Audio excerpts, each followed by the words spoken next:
We're going to move now to the Eastern Cape, where 33-year-old Cebokazi Ntlali will be laid to rest this morning in her home, not far from Ngcobo in the Eastern Cape.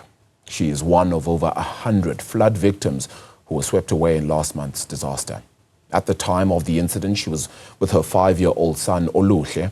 His body was found just 3 days ago. Liyema Vumisa is following the story and joins us now for a little bit more. Indeed, deep, saddening situation then, which continues across the province, and now for this family then, Liyema. Absolutely, Arabile. It is indeed a very sad moment and a day, particularly for the Ntlali family. Now, as you can probably see, I have an umbrella, and that, of course, is because of the rain that has just started to pour here just outside of Ngcobo in the Kongocha location, of course, resembling the sadness, really, that is painted across the faces of the family members of the Ntlali family that are here then to lay to rest their sister, their aunt, and also their child. Oluhle, 33-year-old mother who, of course, was swept away, as you rightfully mentioned there in your intro, by those deadly floods that occurred in Mthatha nearly a month ago. Now, at the time of the incident, she was, of course, with her son, Oluhle Ntlali. She was working as a domestic worker in a family of the family that we attended the funeral of yesterday, the Ngcobo family.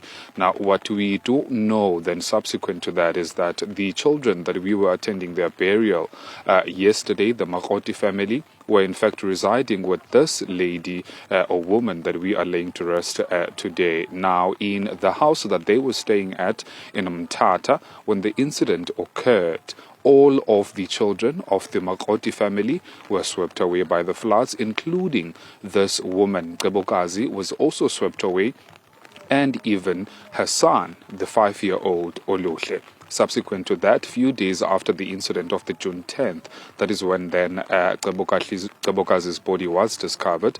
But unfortunately, Oluhle's son, Oluhle, the 5-year-old son, was not discovered. And just merely 3 days ago from now, Arabile, that is when then we attended to a scene of a neighbor who then spoke to us and mentioned to us that in fact she was trying, to collect wood for a fire, and that is when then, of course, she started to see a body of a child. Upon probing further with the police also coming to the scene, that is when then they discovered that in fact that body belongs to Oluhle, the son of the person that we are attending the funeral for today. As you can see, the visuals of her remains being carried from the house that they were attending a short service from, and of course right now I believe they are going to the tent where the funeral service then is going to begin. Family members have gathered here, friends of Oluhle have also gathered here, and other relatives and friends and even community members. Now, joining me right now to elaborate and even give a first-hand account then of what transpired that day with regards to Cebokazi and even Oluhle is a family relative that is joining us, Tata Uzamukolo. Tata Uzamukolo, inkosi kakhulu ngoba kunye nathi. Ngalamini yenhlekele nisiva indaba ezingamnandanga, ingaba kwakusenzeka ntoni? Sava kabuhlungu kakhulu siyifamily singabazali bakaCebokazi. Akozange kube mnandi, yasothusa lonto kakhulu, kodwa ke sathi ngenxa yoba singabantu abathandazayo sacela kuNkulunkulu sisazi bakonke oku kwenzeke ngenxa yakhe, akukho nanye into emjikele ngasemva. So saba nelo themba ke, ewe sasokola kumkhangela, samkhangela wadeske wafumaneka. So the last 2 days kwafumaneka ke umntwana before singcwabe namhlanje uCebokazi. Umntwana wakhe samfuma, savuya ke nalapho ngoba kubhlungu into olahlekelwa lithambo lamathambo akukwenu. Ngoba ihamba ibe intsokolo, ibe kukugula, ibe kukulimala, ukulahleka kwethambo. Siyosivulile kakhulu ke lonto.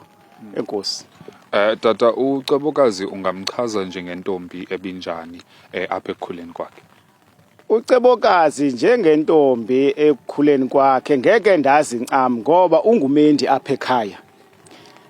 Apha kwendeni kwakhe uCebokazi ibingumfazana ebe strong kakhulu, ebezimisele ekusebenzeni, ebezimisele nokusebenzela ifamily yakhe eyithanda ifamily yakhe ebathanda abantwana bakhe even ngoku kubhlungu ngoba abantwana bakhe abanamama namhlanje kodwa ke ngenxa kaThixo asisoli into kulonto abantwana bazawukhula besafe sikhona singabazali bakhe sikhona singotata omkhulu bakhe akho ngxaka akho nto izakwenzeka bayathandwa nguyise wabo ukhona even ngoku ubhizi uhlenyuka uxakekile ngabantwana bakhe.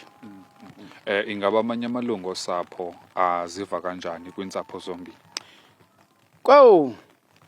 Abantu bonakele macala omabini bonakele kakhulu kangangoba siyacenga into uba makungalilwa siyayazi ke ungena kwala box endlini kuzaba zizijwile nto leyo ke besiyicelile into ubana ze kungalilwa ze kungakhalwa ngoku kwakhalwa ngalamini kwakufika umphanga kodwa ke ngoku ngenxa yenhliziyo iyacinga inhliziyo uba lo muntu andikuphinda ndimbone ngoku and ebe breadwinner kakhulu.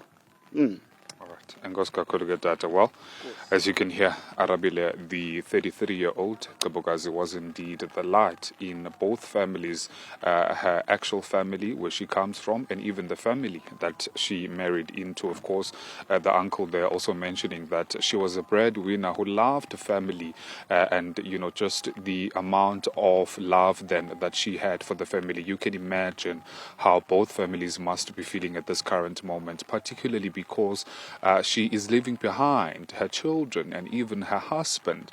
Of course, the uncle there also mentioning that the husband has been up and down since the time when they heard of her bereavement up until this very moment, also mentioning that he is in fact present, and facilitating the entire funeral, and also mentioning there, quite interestingly, Arabile, the uncle, that the coffin, when it enters inside the house, they are pleading with the family members to not cry because they cried before when they heard of the bereavement, but also pleading with them that let her have a dignified funeral. But of course, we can't control how emotions are going to run, particularly when we think of the nature of her passing.